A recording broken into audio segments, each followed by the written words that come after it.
Le Ravin, avant de rencontrer Le Ravin, j'ai rencontré un autre texte de cet auteur, qui s'appelle Fuir la spirale. Et vraiment, toute la rencontre de l'auteur passe par là pour moi. Euh, Fuir la spirale est un ouvrage qui est un peu plus ancien dans sa bibliographie, donc plus récent pour nous en tout cas, parce qu'il est, il est paru dans le milieu des années 80. Et c'est un texte qui questionne autant, questionne beaucoup l'écriture. Et il faut savoir que Nivaria a vécu plusieurs exils, et donc il y a vraiment une se questionne par rapport à sa personnalité, son existence, et finalement ce qu'elle est, où elle est. Et tout ça se traduit dans son écriture. Quelque chose qu'elle cherche à questionner depuis tout le temps, pour savoir finalement si elle écrit comme, ou si elle écrit finalement quelque chose qui corresponde à sa personne, à ses doutes. Et à une certaine époque, on travaille beaucoup sur des lectures au plateau, nous. Quand je dis nous, c'est avec d'autres gens, d'autres compagnies de théâtre, des choses comme ça. Donc on questionnait ces textes, et on cherchait des textes qui avaient des formes un peu particulières. Fuir la spirale, en l'occurrence, questionne tout, de l'ordre de la syntaxe, la ponctuation, tout est remis en cause. Et propose plein de codes, mais tu ne peux quasiment découvrir que finalement dans une lecture à voix haute. Et quand on rentre dans ce jeu-là, il y avait toute la musicalité qui commençait à apparaître dans ce texte, et peut-être toutes les souches afro-cubaines propres à l'auteur. Et donc quelque chose qu'elle a utilisé, orchestré comme ça pour mettre en scène son texte, et qui est une sorte de monologue-dialogue entre elle et l'extérieur, et où elle se situerait là-dedans. Donc il y a une sorte de cartographie qui se croise de la Havane, ses origines, et Paris, c'est la ville d'exil, et des superpositions comme ça qui se font dans les balades à chaque fois. Et où tu te perds d'une rue à l'autre, mais tu passes d'une rue de Paris à une rue de la Havane, sachant que tout ça correspond à des souvenirs qu'elle travestit tout le temps, et qui sont plutôt des portes vers des problématiques qui sont les siennes, alors qui re-questionnent cette notion d'exil et d'écriture. Vraiment une sorte de langage expérimental pour aller à sa recherche. Donc peut-être quelque chose un peu abscon, un peu fermé comme ça, mais avec lequel moi j'ai bataillé beaucoup pour essayer de la rencontrer jusqu'à ce que j'arrive à m'ouvrir finalement au texte. Le texte était prêt, hein, là pour le coup c'est vraiment en tant que lecteur qu'il a fallu faire cette démarche et de me comprendre un petit peu aussi finalement dans ma façon de fonctionner en étant confronté à ce texte. Et tout ce que je pouvais avoir de blocage chez moi finalement, que toutes les choses que je voulais imposer dans une lecture qui ne correspondaient pas au texte. Et donc des fois il ne se lâchait pas parce que finalement j'ai essayé de lui faire dire ce qu'il ne disait pas. En ce sens, elle avait vraiment réussi à structurer le texte de telle manière à ce qu'il ne puisse pas être dénaturé de son objet à elle, de sa volonté à elle. Donc, dès qu'on commençait à lui imposer un rythme qui n'était pas le sien, on perdait le sens. Dès qu'on ne respectait pas quelque chose qui était du code d'une ponctuation qu'elle suggérait à un endroit et qu'on n'allait pas à la rencontre de cette ponctuation, on perdait le sens. Et comme ça, infiniment. Et c'était le propre de ce texte, de se centrer, de se retrouver, de savoir où on est, donc dans une perdition permanente comme ça, même si on avait une maîtrise de l'environnement dans lequel on évoluait. C'était l'idée d'avoir conscience des codes, mais de ne pas trouver sa place parmi ces codes-là, ou ne pas s'y reconnaître. Donc voilà, ça c'est de longues années confrontées à cette écriture qui est celle de Nivaria, et incarnée dans ce texte qui est Fuir la spirale, avec des amis, nous avions adapté en d'autres formes, des lectures de plateau, mais aussi un film, des expériences un petit peu dites transdisciplinaires. On associe de la musique là-dessus, beaucoup de choses vraiment pour aller au contact, plus ou moins heureux dans les résultats, mais en tout cas impliqué jusqu'au cou, comme ça, durant plusieurs années. Et finalement, avec cette énorme rencontre physique, alors à un moment de se dire, oui, mais en fait l'auteur est là, et on peut y accéder, et donc de la rencontrer. Et de là s'est engagée une sorte de relation vraiment plus qu'amicale. Enfin, il y a quelque chose je sais pas, quelque chose qui s'est noué comme ça entre nous. Donc là, quand je raconte ça, on est bien avant l'existence de la contre-allée.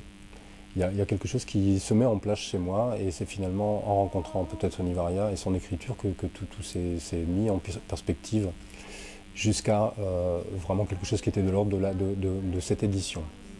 J'entends par là la nature même de la ligne éditoriale de la Contre-allée,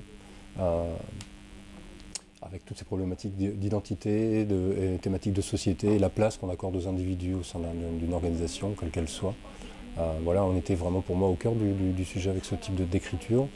Et donc par la littérature, là, en l'occurrence le style, qui se bataillait avec tout ça et où finalement à travers lequel tout s'exprimait. Donc on a continué de faire connaissance à travers comment, cette adaptation de Fuir la spirale, cet ouvrage-là, finit par donc devenir une sorte de spectacle itinérant qui était joué à plusieurs reprises dans différents endroits. Et l'occasion aussi, finalement, de l'auteur, pour l'auteur de voir dans quelle mesure on arrive à s'emparer de son travail un petit peu. Et nous, d'engager cet échange qui allait nous emmener un petit peu plus loin, parce qu'elle m'a, par exemple, confié un inédit. Ensuite, forcément, quand vous vous intéressez à un auteur, vous allez questionner un petit peu tout ce qui existe autour, donc son univers, mais aussi finalement tout ce qu'elle a déjà pu écrire, et là de découvrir un petit peu la façon d'exister de cette dame, le faible nombre d'ouvrages existants, mais à chaque fois quelle histoire la publication de ces ouvrages a pu incarner comme ça, et donc de remonter le temps un petit peu, et puis finalement, puisque le travail pour apprendre à lire Fuir la spirale, et puis finalement peut-être moi tout simplement apprendre à lire aussi à travers ça finalement. On a remonté le temps et puis on a regardé un petit peu tout ce qui existait chez elle et ce que nous pourrions réorganiser autour d'une réédition, si elle pouvait exister. Et la bonne logique pour travailler s'il fallait redécouvrir sa biblio. Alors on voit qu'il y a plein d'éditeurs aujourd'hui de notre taille, des choses qui fonctionnent comme ça, qui rééditent Nivaria aux États-Unis, en Espagne naturellement, en Italie aussi. Et on voit qu'elle est vraiment travaillée comme auteur, dans un petit cercle intime à chaque fois, mais un peu partout, comme ça, aux quatre coins du monde. Pour l'avoir accompagnée sur un séminaire autour de son travail aux États-Unis, on se rend compte qu'il y a des fous furieux comme ça qui viennent des quatre coins du monde pour discuter de son travail. C'est quand même étonnant ça. Effectivement, ça fait vraiment pas beaucoup de monde. Ça fait juste des gens qui sont noyés jusqu'au cou dans cette histoire et qui vivent à travers ça. Donc, ça vous fait des sortes d'aventures quand même assez marquantes. Et donc je suis revenu avec tout ça, moi, et là on arrive quasiment dans les années fin 2006-2007 pour moi, et la mise en œuvre de la Contralée. Avec cette promesse que je pouvais me faire alors à ce moment-là de rééditer Nivaria dès que la maison serait à peu près stable, enfin j'entends par stable, organisée pour pouvoir produire un travail cohérent sur la traduction et sur la réédition. On y est arrivé, on va dire, à peu près l'année dernière, et donc l'opportunité de rediscuter avec Nivaria de la meilleure façon de procéder pour ramener les ouvrages aux vivants.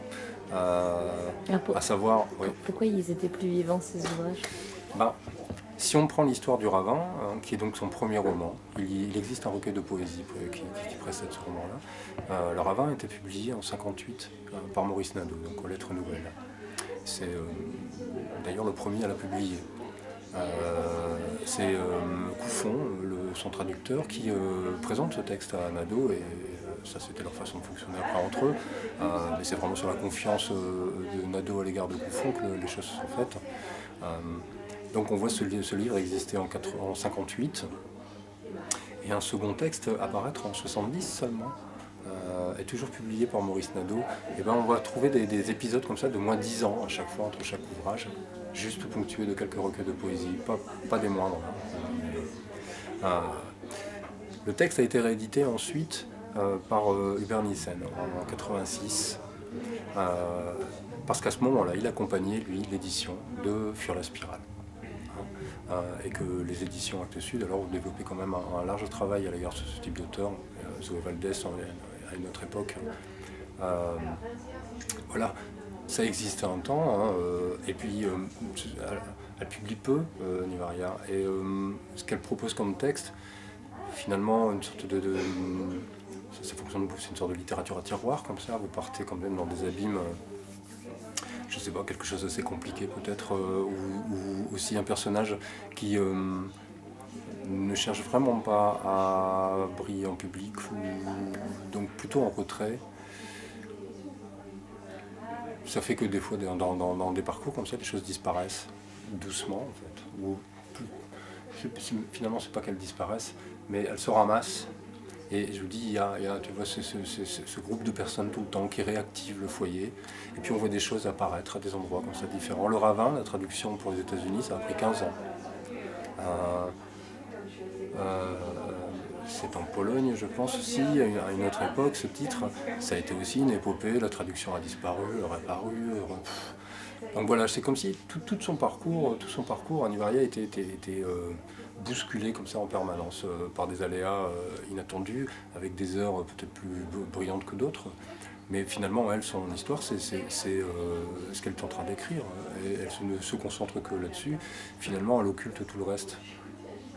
Elle ne s'expose pas du tout à des propositions médiatiques ou des choses comme ça. Donc peut-être que ça rend le personnage moins visible.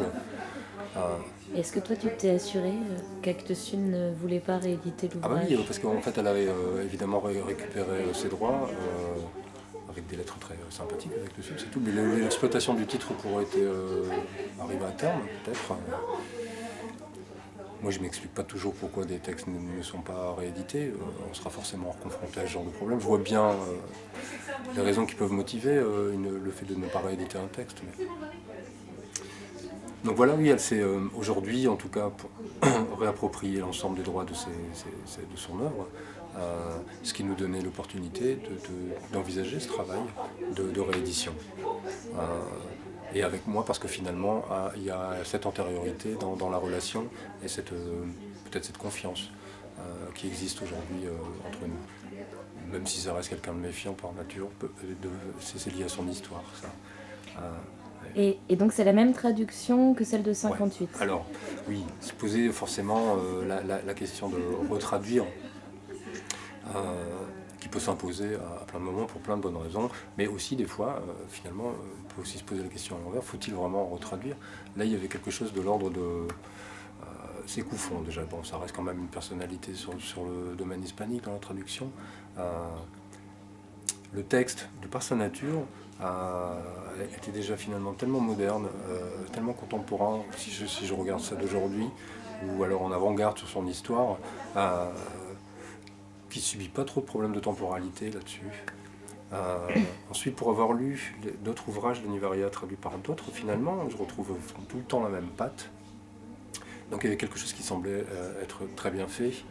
Et puis il y avait aussi finalement cet historique, c'est Couffon quand même, qui découvre Nivaria et fait en sorte que ça existe. On avait envie de cultiver tout ça, de maintenir tout ça, et finalement de renvoyer quelque chose qui semblait important chez nous, c'est le rôle du traducteur. Et encore plus pour moi, à la limite, si tu veux, parce que ce n'est pas moi qui lis dans la langue dans la maison, il y a quelqu'un qui travaille sur le domaine hispanique, quelqu'un qui travaille sur le domaine italien. Voilà, moi je m'octroie le privilège de pouvoir lire des ouvrages traduits. Ou que je fais traduire des ouvrages que j'ai envie de lire. Là, en l'occurrence, c'était déjà fait. Donc ça, le choix s'est finalement imposé. On fera le même choix par rapport à Fuir la spirale, qui est une traduction de Saint-Luc. Je ne me vois pas retraduire un texte qui a été traduit par Saint-Luc, en fait, finalement, tout simplement. Et quand pour le coup, si tu veux, elle m'a tellement raconté sa relation avec le traducteur pendant le chantier. Ça a à chaque fois été quelque chose d'épique, a priori, tu vois. Donc voilà, l'histoire était suffisamment nourrie pour que je ne veuille pas en rajouter une couche là-dessus. C'est inutile, plutôt en hériter. Et c'est vraiment dans cette idée de transmettre là. Il y avait ce principe de transmission chez nous tout le temps, là, pour le coup. Il y a toute cette histoire, il y a tout cet univers ou toute cette personne. Il y a le rôle qu'aura joué chacun de ces traducteurs jusqu'à aujourd'hui, encore. Il a fallu écrire à Couffon, c'est un monsieur aujourd'hui très discret aussi, qui voir son aval, voir ce qu'il en pensait, bref, comment on envisage cette réédition avant de parler de la rééditer dans cette traduction-là. Voilà, finalement tout le monde était très heureux de l'avoir existé comme tel. On a révisé quelques petites choses dans le texte, mais vraiment c'est anodin. Et Claude Couffon était heureux de revoir ce texte? Ah ouais. Pour la voix de sa femme. Pour la voix de sa femme, mais oui. Oui, mais à la limite, tant que nous n'avions pas son aval, il n'était pas question de pouvoir le rééditer. Lui avait la clé. voilà, nous on voulait rééditer ce texte, mais c'est forcément avec l'aval du traducteur, en l'occurrence on ne le conçoit pas autrement. Et puis est-il possible de le faire autrement? Je ne pense pas. Donc non, voilà, ça doit se faire dans cet état d'esprit-là, et pour l'instant c'est celui qui préside un petit peu tous nos choix, notre façon de fonctionner, et c'est aussi finalement sur ce gage-là que la relation existe entre nous et Nivaria, et donc il n'est pas question de bouleverser ça. De toute façon c'est toujours une histoire de choix, on est bien d'accord, il était possible d'en mener d'autres, certainement, mais au regard de notre histoire, celle qu'on a développée avec elle, ça aurait été une bêtise de mon point de vue, et peut-être même limite indécent de penser autrement. On a envie de cultiver cette histoire-là comme ça. Donc oui, le ravin avec Couffon, Fuir la spirale avec Saint-Luc, bien sûr. Et c'est prévu pour quand, Fuir la spirale? Alors, il existe un autre ouvrage, je pense qu'on publiera avant, qui s'appelle Somnambule du soleil. Voilà, on se pose pourquoi. Parce que finalement, cette chronologie, elle n'est pas si bête dans la réédition. Pour arriver à la lecture de Fuir la spirale, peut-être de façon plus confortable pour chacun. C'est-à-dire peut-être en affinité avec le contexte de cet auteur, son écriture. Finalement, tout ce que raconte déjà le ravin de Fuir la spirale. Puisque dans le ravin, finalement, on a toutes les clés de lecture de ce que va développer d'un point de vue stylistique l'auteur à l'avenir. Justement, est-ce que tu pourrais resituer un peu? Pour le dire assez simplement, donc le ravin, concrètement, nous sommes aux premières heures de la guerre civile en Espagne. C'est la guerre qui déboule dans un foyer. C'est l'armée qui déboule dans la maison, à la recherche du père républicain. Et donc une enfant qui voit le bruit, les uniformes débouler dans sa maison et bouleverser vraiment toutes les relations qui existaient au sein de cette famille, où il y avait plusieurs générations dans la même maison. Et donc on va assister finalement aux premières heures de la guerre et accompagner tout ça sur plusieurs années à travers les yeux d'un enfant. Cet enfant qui est donc confronté au monde adulte, mais par la guerre, et qui regarde un peu toutes les relations qui existaient disparaître. Les gens, je vais dire changer leur fusil d'épaule, mais vraiment alors c'est tout le temps, on voit les choses tourner, réinterpréter, c'est la peur qui enveloppe l'ensemble de son existence. Et donc elle se bagarrait avec ça. Et il y a tout ce qui est de l'ordre des fuites, enfin vraiment quelque chose qui est de l'ordre, donc qui fait toute la qualité poétique de l'œuvre de Nivaria, qui apparaît dans la bouche de cet enfant. Et vraiment toutes les figures inattendues, tous les propos vraiment inattendus sont dans la bouche de cet enfant. Et en tant que lecteur, vous l'admettez, vous l'acceptez aisément, parce qu'en fait c'est un enfant. Et donc toutes les formulations un peu particulières, vraiment une syntaxe bouleversée, on l'adopte immédiatement, et même finalement on l'entend. Parce qu'on lui prête comme ça une sorte de confiance naturelle. Donc elle ouvre des champs vraiment, et on est en toute confiance comme ça avec cet enfant, et on avance dans cette histoire. Donc si on regarde un petit peu ce qui existe chez Nivaria ensuite, ce qui existe dans la bouche de cet enfant au sein du ravin existe globalement totalement dans les ouvrages qui vont suivre.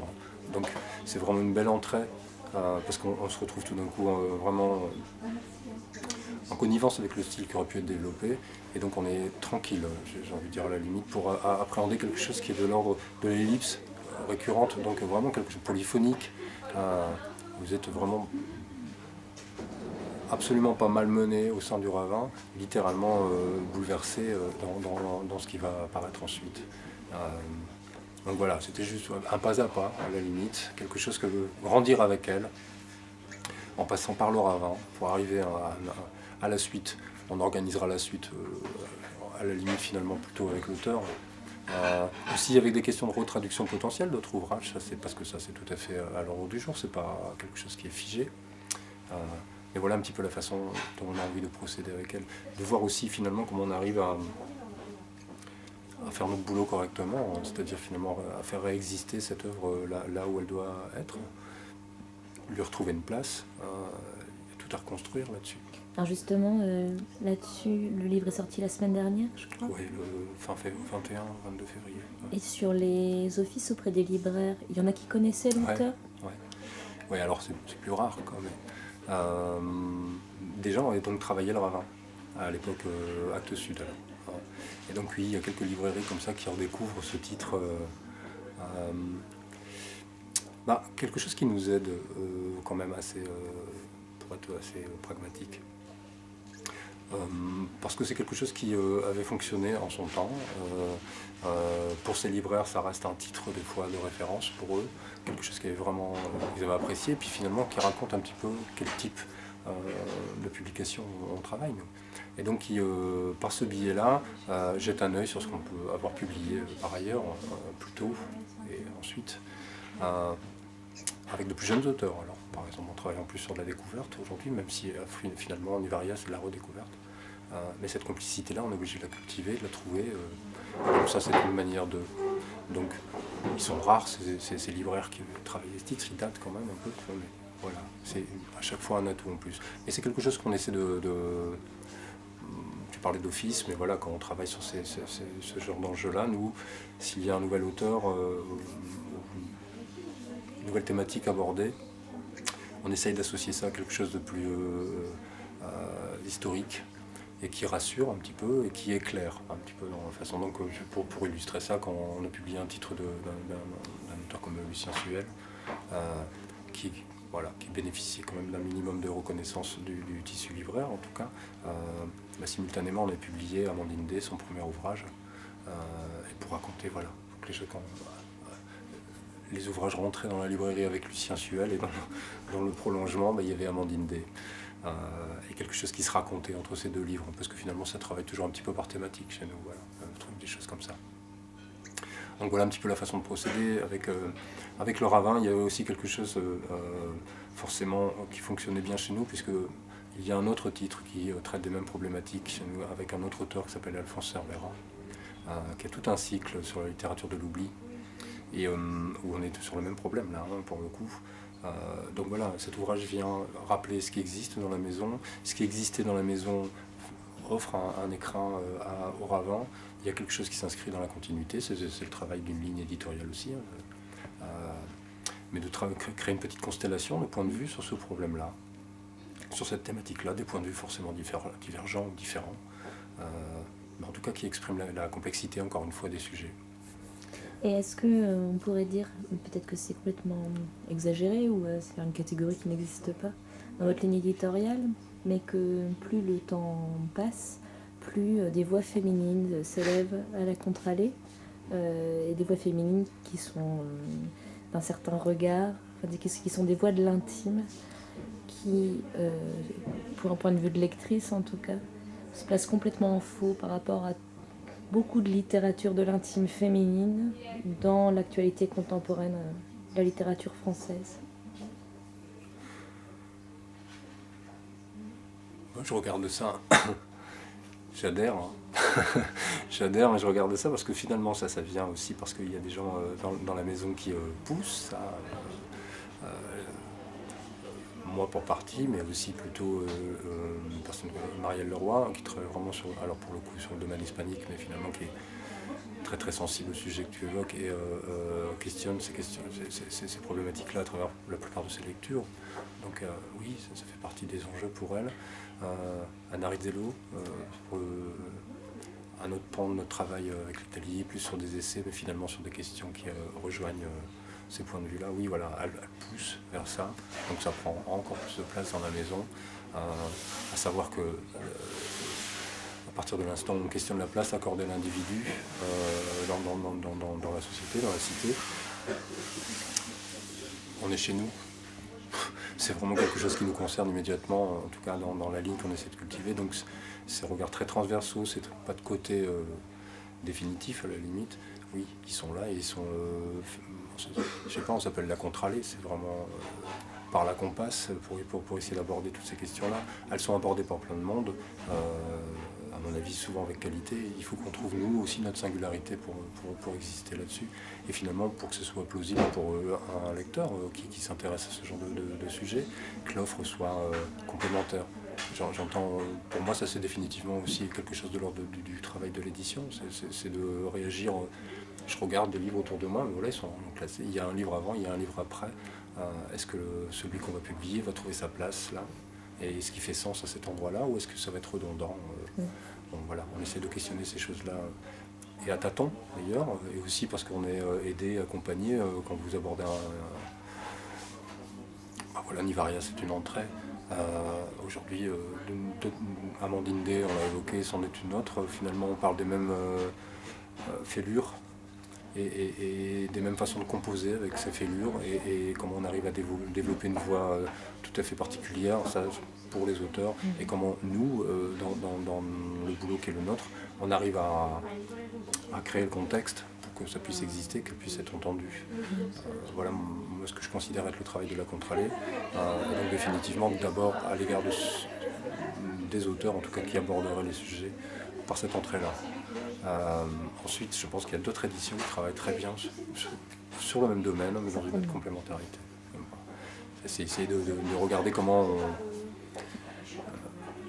on fait bien le boulot, quoi. C'est-à-dire que finalement cette diversité ne soit pas qu'un vœu pieux, qu'elle soit cultivée et entretenue. Le rôle de la traduction, le rôle de l'édition contemporaine, donc de la création, le rôle de la réédition. Voilà, tenir le fil en fait. C'est une sorte de rampe proposée aux lecteurs et qu'en tant que lecteur j'aime plutôt rencontrer. Donc rien d'original j'ai envie de dire là-dedans, au contraire, je ne cherche vraiment pas à l'être à cet endroit-là en tout cas. Juste essayer de trouver une logique dans notre travail et puis des fois la découvrir sans l'avoir forcément réfléchi. Il y a plein de choses qui apparaissent aujourd'hui, les choses... C'est la question que j'allais te poser parce que il y a de plus en plus, la cohérence de votre ligne, plus les années passent, par la force des choses, plus elle est évidente et les livres se font écho. Alors qu'a priori ils ont l'air très différents, mais au bout de 2-3 parutions du même auteur, tout d'un coup, Amandine D va nous faire penser à Alphonse Servera, alors qu'a priori il n'y avait aucun lien entre les deux bouquins. Je me demandais, mais ils doivent eux-mêmes être surpris parfois de la cohérence et des échos entre les titres. Alors c'est quand même, on est très aidé là-dessus aussi, parce que, bon, alors déjà nous on envoie beaucoup les livres aux auteurs pour qu'ils aient l'opportunité de se lire entre eux déjà un peu, hein, non mais c'est vraiment une histoire de compagnonnage, il y a des choses qui se font comme ça, les auteurs nous arrivent mais finalement par d'autres auteurs qu'on connaît bien, ça c'est de la logique, vous voyez, puis des sensibilités finalement éprouvées dans les relations, donc on voit des choses nous arriver de façon très inattendue mais très opportune. Des gens évolués dans la maison, tu prends l'exemple d'Amandine, définitivement, là, à chaque fois qu'un texte arrive, se pose d'ailleurs la question de l'opportunité de le publier dans la maison ou pas, hein. C'est juste que finalement elle se construit avec elle, et que c'est bien les auteurs qui font avancer cette foutue maison, même si d'abord, nous, il y a d'abord le trait commun à l'ensemble, c'est la ligne, et c'est peut-être d'abord le thème qui prime sur l'auteur. J'entends par là que, je ne sais pas si c'est clair, mais c'est pas spécifiquement une fidélité à l'auteur. On a des auteurs chez nous qui publient dans plein de maisons. Juste que le texte qu'ils ont publié chez nous correspondait à la ligne qu'on essaie de défendre. Donc c'est juste la capacité d'être visible. Donc des fois ça se traduit par un ouvrage et d'autres fois par une aventure un peu plus au long cours. Pour autant, ou alors des travaux menés de concert avec une autre maison d'édition. On peut reprendre l'exemple de Alphonse Servera, où tout un pan de son travail est publié par La Fosse aux Ours, mais travaillé par le même traducteur. Et donc ça c'est vraiment quelque chose qui marche sur deux jambes pour essayer de faire exister cet auteur dans le paysage qui est le nôtre. Et là toutes les bonnes volontés sont les bienvenues. Donc on s'organise une année autour d'un ouvrage et puis La Fosse aux Ours s'organise une année autour de l'autre. Et puis finalement ils nous aident quand on publie et on les aide quand ils publient. Ouais, voilà, c'est ce genre de choses qui créent finalement une sorte de cohérence dans le temps. Publié Sarah Rosenberg, une auteure argentine, à la fin de l'année dernière, de lui transmettre un ouvrage de Roberto Scarpinato, un magistrat italien qu'on a publié cette année aussi. Et de voir le coup de cœur qui s'opère entre ces personnes-là, et donc des invitations se prononcer de l'un vis-à-vis de l'autre, et des opportunités qui se créent dans des événements qui accueillent ces auteurs en leur donnant des cartes blanches pour la programmation, se développer aussi. En fait, voilà, ça nous dépasse finalement à un moment complètement... Ça nous renvoie juste un signal, peut-être qui nous dit on fait peut-être pas si mal notre histoire là, on est peut-être à peu près cohérent. Mais la maison est déjà bien au-delà de ce qu'on avait pu envisager nous au départ. Et finalement, grâce à l'interaction entre ces auteurs et ces traducteurs et tous les gens qui font que la maison avance, aujourd'hui on a on n'a pas tellement de limites sur les perspectives qu'on peut envisager à chaque fois. De toute façon, on publie peu. Voilà. Combien de Ça livres tourne par entre an?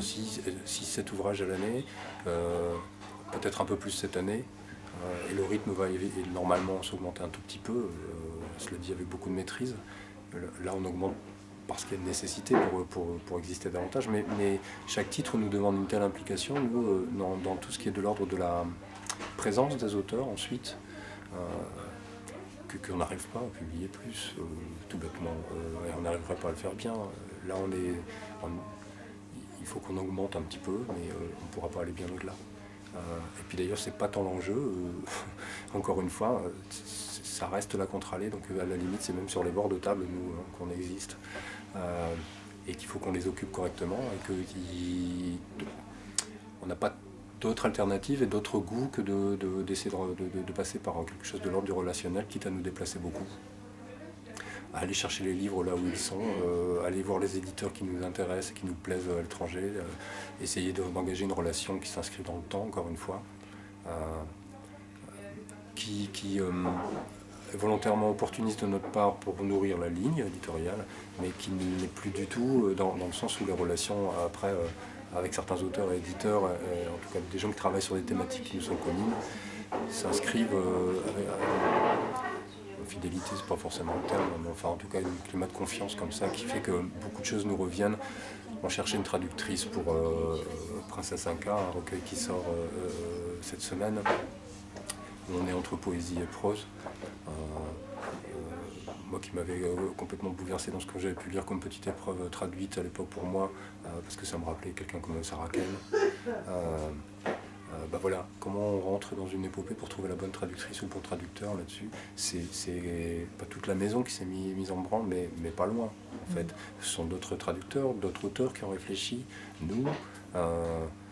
Plein d'allers-retours comme ça jusqu'à ce que quelque chose se passe avec Laurence Brèche-Chanet et nous dépasse, puisque finalement on a commencé à en causer, vu le texte, et puis au troisième échange, c'est le texte traduit qu'elle nous a renvoyé comme réponse. Donc c'est une sorte de... Voilà, c'est engouffré dans la traduction. Et c'était bien ce qui nous est arrivé avec le titre, qui s'était imposé parmi plein d'autres, et qui était loin d'être le plus simple. Mais encore une fois, on voit qu'avec ce titre qui a priori n'est pas simple, mais qu'est-ce qu'il est, plein de choses se passent, plein de gens réagissent, et qu'il existera, définitivement il existera grâce à ça. C'est encore une fois sa grande singularité qui fera que ce texte pourra exister à l'égard des autres.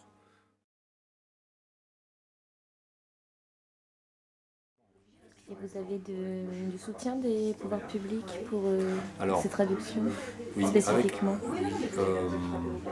Rarement, nous. Mais pourquoi rarement?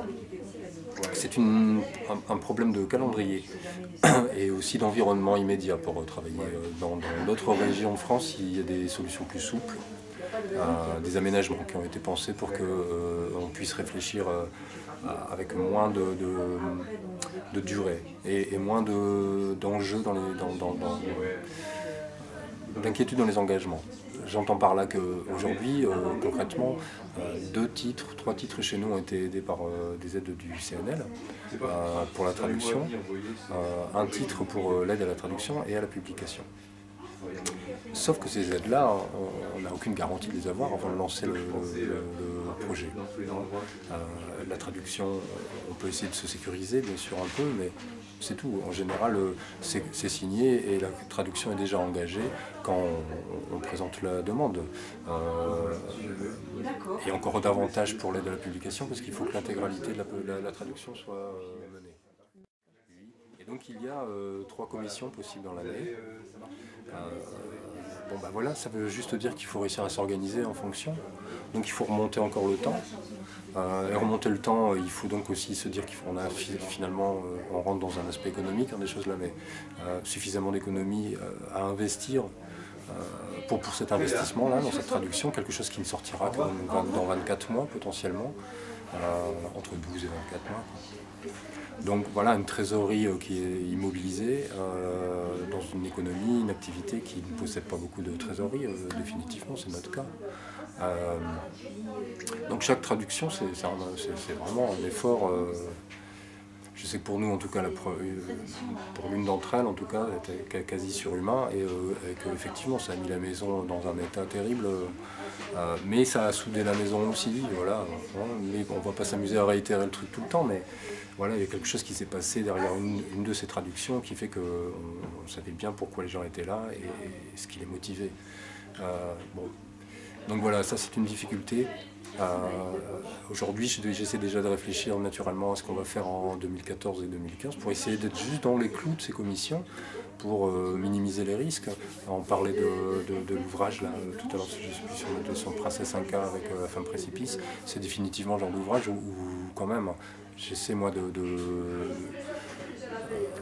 minimiser les risques autant que possible. Donc j'ai besoin de cet accompagnement public là.